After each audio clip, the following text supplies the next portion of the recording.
What's up, everybody? Welcome to podcast now. I'm Alex, and in this video, I want to rank the Mafia franchise. I thought this would be a good time to do it. We obviously just got Mafia the Old Country, and look, recency bias might very well be a thing, but it's time to put the four of these games together. And what I thought I would do, just out of making things easy, I know it might not be everybody's favorite, we're going to use the definitive editions of these games. I know a lot of people prefer like the original Mafia 1 to the definitive edition of Mafia 1. I've actually never even played the original Mafia 1, that I've got to fix that at some point in my life, and I will. But I'm just going to use, we had that trilogy kind of re-release in 2020. I think it would just be easier to do those three and then the Old Country. Okay, so let's start with number 4. We'll go 4, 3, 2, 1. And starting at number 4, this is an easy one. I don't really think it's all that close between 4 and then 3, is Mafia 3. Now, look, I mean, we talked about all these games kind of to death. You can pick which channel of mine you want to watch for a more detailed breakdown.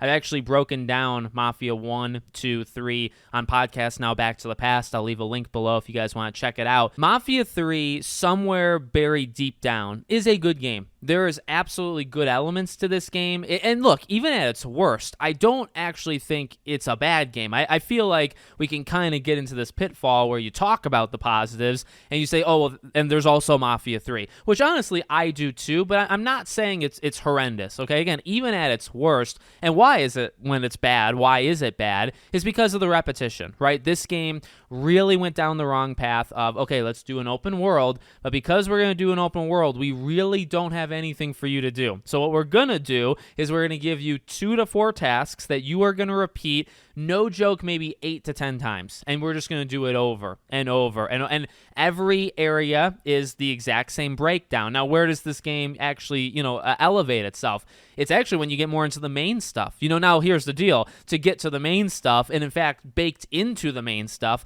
is that side stuff. Is, okay, go stop this ring, or go burn down or steal this truck, or do this or do that, and you're going to have to do it like 2, 3, 4 times, and you might have to do it again in a different area. But when the game's firing and you're doing like the amusement park level or like the finale of the game, going up like the casino, like there is some really cinematic moments. It's a beautiful game, for 2016, I believe it is. Like, that game looks gorgeous. I love the setting. I think that's something we're going to bring up probably every single time.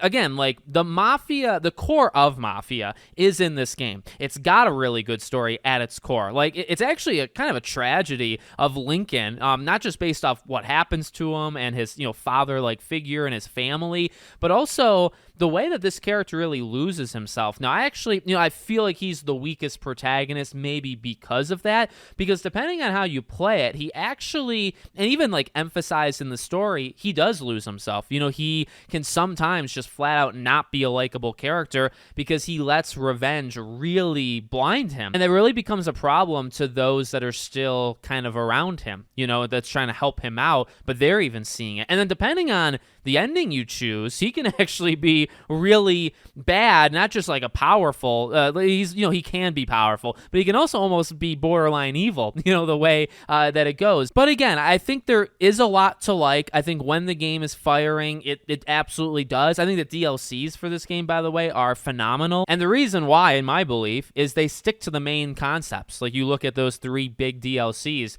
it's pretty much main mission after main mission after main mission, and that lets them flex. Like, they know what they're doing. It's the least stiff of these games. They all kind of follow the time period, but driving vehicles has probably never been better than Mafia 3 in terms of modernizing it, right? Because it's the newest, in terms of the time period that it's in. The gunfight, he's still stiff. He's very much, a stiff board, but he's not as stiff as really, Tommy, Vito, or even our new protagonist here in Enzo. He is the least stiff, of that group. So it loses itself a lot. I think even though the story is good when it's going, it's probably still not up there to me versus the other games. And it's got way too much stuff that weighs it down. The game does get weighed down to like a tolerable level, but really not more than that. So gonna put it at number 4.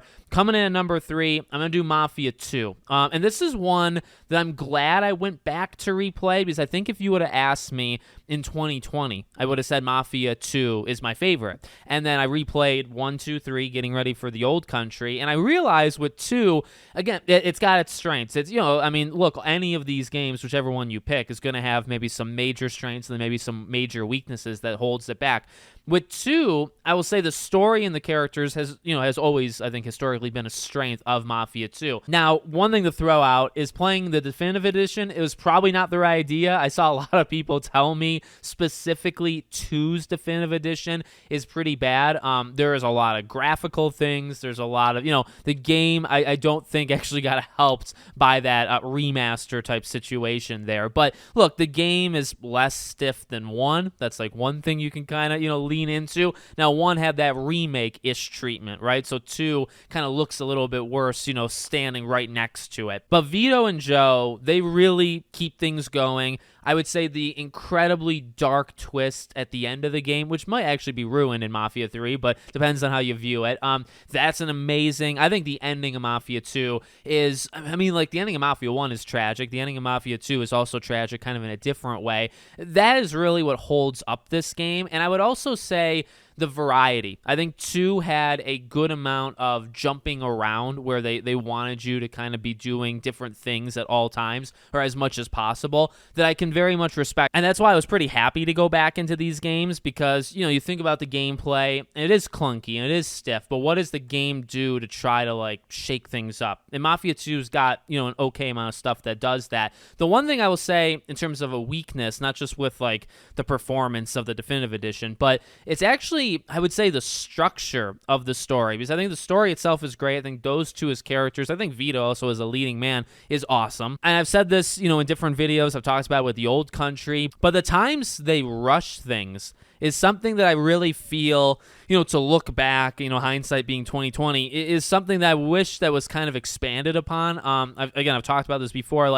the rise specifically. In 1, it's kind of the rise and fall, but in 2, it's really the rise of Vito as a character in the mob.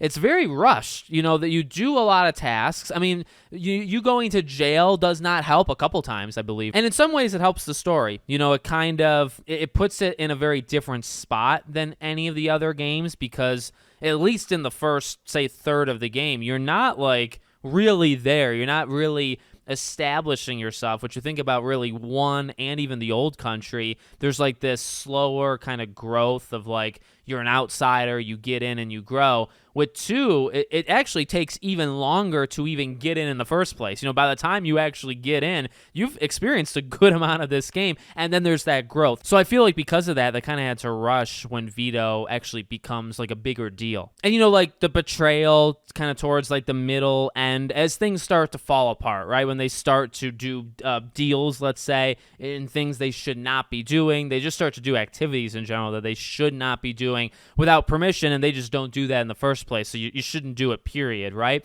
I like it. I think a lot of the story elements are incredibly strong. I think just upon replaying it, I realized I think some of the pacing issues bother me a little bit more than it did, but the variety of missions I think is a better standout. The gameplay, really all of these gameplays are fine. None of them are really blowing me out of the water. It's an overall really good game. Again, I prefer it to 3, but I do think there's another level to get after 2. And that leads us to number 2 on the list, which is Mafia 1 Definitive Edition. Up until the Old Country, this was my favorite one, again, upon replaying them. Tommy rules. Tommy is really cool, and even Sammy and Paulie, those 2 characters are awesome. And it's something, again, replaying in 2020, I feel like I maybe knew that, but I don't know, I didn't go all the way. I think that bond, again, the Joe Vito bond is very strong, and potentially stronger than those 3, but I think kind of organically what happens to these 3 is really good. They've got some really good banter, and then they kind of, obviously they have their own character moments and what happens. And I mentioned tragedy at the ending of 2, where there's the tragedy that happens, let's say, with one of these characters in Mafia 1, and then the actual ending, which is pretty hard, and then you get the ending to Tommy himself, which I think is really well done. It lets him live. He gets a good ending mixed with a bad bad one. You know, you think about the endings of all of these games, like, you know, Vito technically gets to live, and depending on how you handle him in 3, he becomes a very powerful character, right, in the lore. Lincoln is an interesting one, kind of the same thing. Like, he can become very powerful, or he can just be killed, right? He could just die, or he could leave and leave everything behind. We know how Enzo goes. And then you also have Tommy, and Tommy kind of gets this cool hybrid of all the characters. Like, he gets the most normal life. You know, he was in it, he wants out, he makes the deal, he serves the prison, so he's had a very rough life. And then he has like the after party, right, where he gets to just live out some days, in fact multiple, probably decades, right? He gets to live a very long time. He gets to see, you know, his kid get married, and you know, you get that life. And then, you know, at the end, you can't really outrun that life in his position, and then he's killed. I really think just a very, again, like almost a beautifully tragic story. And he might be my favorite, you know, because of that entire arc. And that's just him. I mean, he definitely does, I think, a lot of the heavy lifting, but the story itself, I think, is awesome. I think so many of these characters in Mafia 1 are great. I think, you know, they do rush some of the rising and the falling of Tommy, you know, in this world, but it has a pretty good pacing to it. I would say better than Mafia 2's pacing. And then also the mission variety. I can respect it. Again, like both Mafia 1 and 2 have their issues with the pacing of mission variety, but they both have it. They both have, you're not just going to be shooting nonstop. You're not going to always be driving. Like, we're going to mix and match, and you might actually do 2 of these things, you know, at once. I really like the variety. And, you know, like, I would say chasing the plane, as it's, and that's an entire mission. It's not even just when you're in the car chasing the plane. There's so much before it as well. It's probably my favorite mission in all of Mafia. I would say, I'm thinking about my favorites in 1, 2, 3, and Old Country. I feel like that one, so cool cinematically, but, you know, it's got the Mafia flair, and that you do multiple things. It's a chase, it's a gunfight, it's a car chase, and it's a nice cinematic kind of story moment, you know. So I love that mission. I think it probably is my favorite. It's a phenomenal game. I forgot, and maybe I didn't appreciate as much as I should have when I played it the first time. I really love Mafia 1 Definitive Edition, and I will, again, at one point in my life, I will play Mafia 1, and that leaves me to number 1, which has to be Mafia the Old Country. I feel good putting it here. I do think, look, there's going to be back and forth, and I mean, I've already said it in past videos. I don't think everybody agrees that the Old Country, I think it really is just where you value probably the story. I think if you think it's a little bit more cliched than me, or you put more stock into that, maybe you lower it. But I feel like this game kind of has everything, the positives that I talked about with all of the other games. You know, I keep stressing as well, I really think it's important, at least to me, the pacing in the Old Country, I genuinely believe, is the greatest in all of these games. Again, the story, you could be debatable. Now, this is my video, so I'll just tell you, I do love the story. I love the story. I love so many of the characters. It is such an amazing cast. It does have its cliche moments. I did see some things coming, but I didn't see other things coming. So I think, you know, it had enough there, and I think it's just a really good tale of these two, you know, falling in love and other things that we won't necessarily get into. But I did really love the story. And then I think on the gameplay department, I think it really puts together the best feeling of 1 Definitive Edition and 3, which I think are really good. Like, 1 is an acquired taste, you know, to actually like move the gun around and stuff. But I think if you take 1 and you take probably the least rigid of these games, which is 3 and Lincoln, right, and you put it into one thing, you get this. You get how Enzo moves. And so I liked the gunplay. You know, I think they used it in a very smart way. And I'll just keep going back to the pacing. I think so much of this game was deliberate. The getting into the family, the rise, and then this kind of the seed of doubt. I mean, not to get too deep into it, right? But the idea of, okay, I want to get out, and how is that going to happen, and why do I want to get out, and all of this stuff. Everything was done, I think, so deliberately, and not really rushed, actually, in any way, for it being pretty much the exact same length as the main stories of all of these 3 games, even Mafia 3. I think it just did it better, like literally told the story better, and in my opinion, it is a better story story just in general than those other games. And I think Enzo's cool. By the way, I mean, Tommy is probably my favorite. Enzo is a very tragic character, though, and I tend to value tragic characters. He would probably be in the same category as Vito to me, somewhere in that same area, but I just think this game is phenomenal. It's one of my favorite games of the year. It could be recency bias, but I think it's going to age quite well. I really do, because I think the story, the characters, those are always things that you value in Mafia games. I'm really pleased with the Old Country, and then even the gameplay probably will never age well in any of these games just because it is what it is. I still kind of prefer the gameplay in the Old Country versus the other ones as well. So let me know what you guys think in the comments. Make sure, as always, you're subscribed to the channel, bell icon turned on, and I hope to see you all on the next one.